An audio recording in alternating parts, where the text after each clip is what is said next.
Hello friends, welcome back to my channel Malus corner.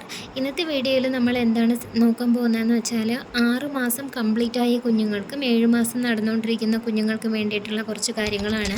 നമ്മൾ weaning അല്ലെങ്കിൽ solid food എപ്പോഴാണ് introduce ചെയ്യുന്നതെന്ന് വെച്ചാൽ 6 മാസം കംപ്ലീറ്റ് ആയതിന് ശേഷമാണ്. അല്ലാതെ 5 മാസം കംപ്ലീറ്റ് ആയി 6 മാസം തുടങ്ങുമ്പോഴല്ല.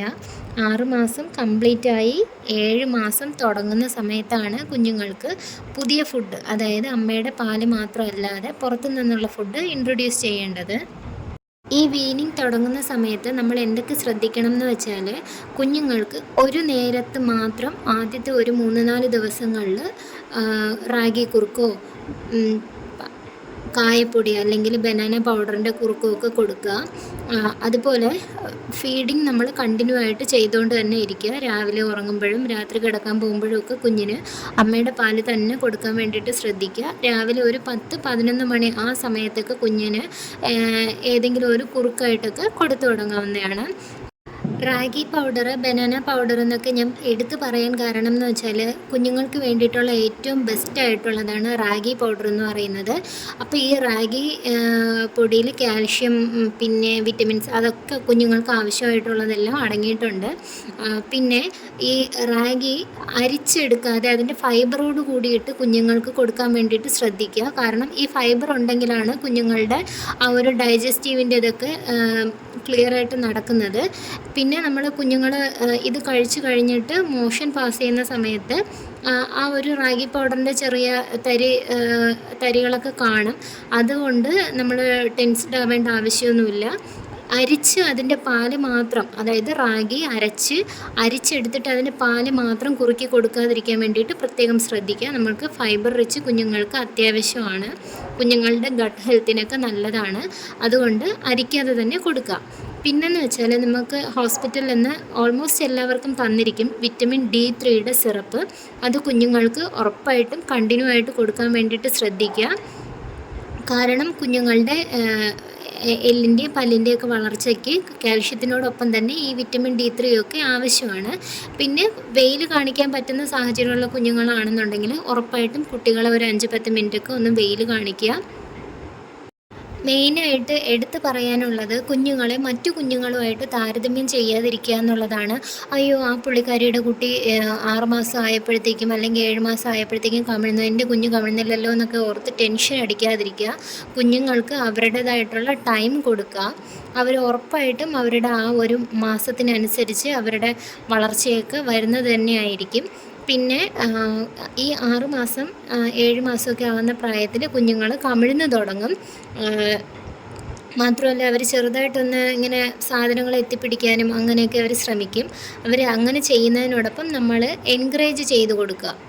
കുഞ്ഞുങ്ങൾ നേരെ കിടക്കുന്ന സമയത്ത് കുഞ്ഞുങ്ങളുടെ ഫേസിന് കുറച്ച് മുകളിലായിട്ട് എന്തെങ്കിലും ഇങ്ങനെ തൂവാല വെച്ച് കളിപ്പിക്കുന്നത്, അങ്ങനെയൊക്കെ ചെയ്യുന്നത് കുഞ്ഞുങ്ങളുടെ സെൻസറി മോട്ടോർ സ്കില്ല് വളരാൻ വേണ്ടിയിട്ട് ഒരുപാട് ഹെൽപ്ഫുള്ളാണ്. കുഞ്ഞുങ്ങളുടെ കൂടെ നമ്മൾ കുറച്ച് സമയം ഇരുന്ന് കളിക്കാൻ വേണ്ടിയിട്ടൊക്കെ പ്രത്യേകം ശ്രദ്ധിക്കുക. അങ്ങനെയൊക്കെ ആകുമ്പോഴത്തേക്കും കമിഴ്ന്ന് തുടങ്ങാത്ത കുഞ്ഞുങ്ങൾ, അല്ലെങ്കിൽ അങ്ങോട്ടും ഇങ്ങോട്ടും ഒന്നും മൂവ്മെൻ്റ് ഇല്ലാത്ത കുഞ്ഞുങ്ങളൊക്കെ പെട്ടെന്ന് അത് അങ്ങനെ ചെയ്യാൻ വേണ്ടിയിട്ട് സ്റ്റാർട്ട് ചെയ്യുന്നതാണ്. അപ്പോൾ ഇന്നത്തെ വീഡിയോസ് എല്ലാവർക്കും ഇഷ്ടമായി എന്ന് വിചാരിക്കുന്നു. പിന്നെ നമ്മൾ മെയിനായിട്ട് എന്ത് ചെയ്യേണ്ടതെന്ന് വെച്ചാൽ, കുഞ്ഞുങ്ങൾക്ക് ഒരു morning routine, night routine set ചെയ്യുക മാക്സിമം. എങ്ങനെയെന്ന് വെച്ചാൽ, നൈറ്റ് ആകുമ്പോഴത്തേക്കും ലൈറ്റെല്ലാം ഓഫ് ചെയ്തിട്ട് തന്നെ കുഞ്ഞുങ്ങളെ ഉറക്കാൻ വേണ്ടിയിട്ട് പ്രത്യേകം ശ്രദ്ധിക്കുക. കുഞ്ഞുങ്ങളെ പേടിക്കുമെന്ന് ചോദിച്ചാൽ ഉറപ്പായിട്ടും ഇല്ല. കുഞ്ഞുങ്ങൾ പേടിക്കില്ല എന്ന് പറഞ്ഞതിൻ്റെ മെയിൻ കാരണം എന്ന് പറഞ്ഞാൽ, അവർ 9 മാസവും കിടന്നത് അമ്മയുടെ ഗർഭപാത്രത്തിനകത്താണ്. അത് ഈ പുറത്തുള്ള ഈ നൈറ്റുള്ള ഇരുട്ടിനേക്കാളും വലിയ ഇരുട്ടാണ്. കാരണം നൈറ്റ് നമ്മൾ എത്ര ലൈറ്റ് ഓഫ് ചെയ്താലും കുറച്ചൊക്കെ ലൈറ്റ്സ് അവിടെ നിന്നും ഇവിടെ നിന്നൊക്കെ ആ ലൈറ്റ്സിൻ്റെ വെട്ടമൊക്കെ വരും. പക്ഷേ നമ്മുടെ യൂട്രസിനകത്ത് നല്ല ഇരുട്ടിലാണ് കുഞ്ഞുങ്ങൾ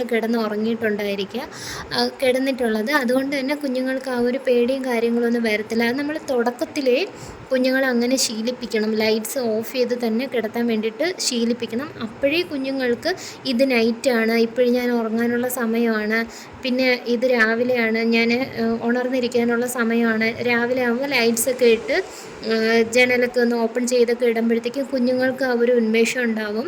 അപ്പോൾ അത് അതുകൊണ്ട് അങ്ങനെ നിങ്ങൾ തുടക്കം തൊട്ടേ ശ്രദ്ധിക്കുകയാണെന്നുണ്ടെങ്കിൽ ഉറപ്പായിട്ടും അമ്മമാർക്കും രാത്രി കിടന്നുറങ്ങാൻ നല്ല ടൈം കിട്ടുന്നതായിരിക്കും. എന്നാലും കുഞ്ഞുങ്ങളെ ഇടയ്ക്കിടയ്ക്കൊക്കെ ഫീഡ് ചെയ്യാൻ വേണ്ടിയിട്ടൊക്കെ കരയും അങ്ങനെയൊക്കെ ചെയ്യും, അതൊക്കെ നമ്മൾ എഴുന്നേൽക്കണം, ഓക്കെ. പക്ഷേ രാവിലെ ഭയങ്കരമായിട്ട് കിടന്ന് ഉറങ്ങുന്നു, രാത്രി ഒട്ടും ഉറക്കമില്ല എന്നൊക്കെ പറയുന്ന പാരൻസിന് വേണ്ടിയിട്ട് ഇതൊരു ഹെൽപ്ഫുള്ളായിട്ടുള്ള പോയിൻ്റ് ആയിരിക്കും എന്ന് ഞാൻ വിചാരിക്കുന്നു.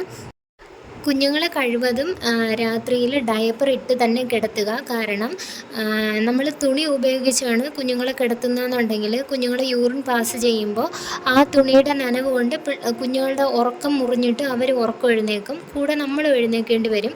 മാത്രമല്ല അഥവാ കുഞ്ഞുങ്ങൾ എഴുന്നേറ്റില്ലെങ്കിൽ തന്നെയും അതവിടെ ഇരുന്നിട്ട് ഇൻഫെക്റ്റഡ് ആകാനുള്ള സാധ്യതയുണ്ട്.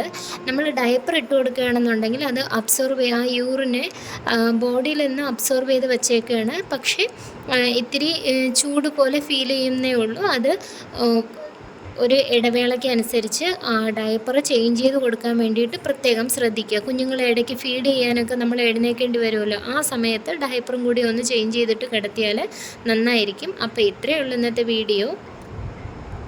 ഈ വീഡിയോ നിങ്ങൾക്ക് ആയിട്ടുണ്ടെന്നുണ്ടെങ്കിൽ ഉറപ്പായിട്ടും ഡെലിവറി കഴിഞ്ഞായിരിക്കുന്ന നിങ്ങളുടെ ഫ്രണ്ട്സിനോ ഫാമിലി മെമ്പേഴ്സിനോ ഇല്ലെങ്കിൽ നിങ്ങളുടെ സിസ്റ്റേഴ്സിനോ ഒക്കെ ഇതൊന്ന് ഷെയർ ചെയ്ത് കൊടുക്കുക.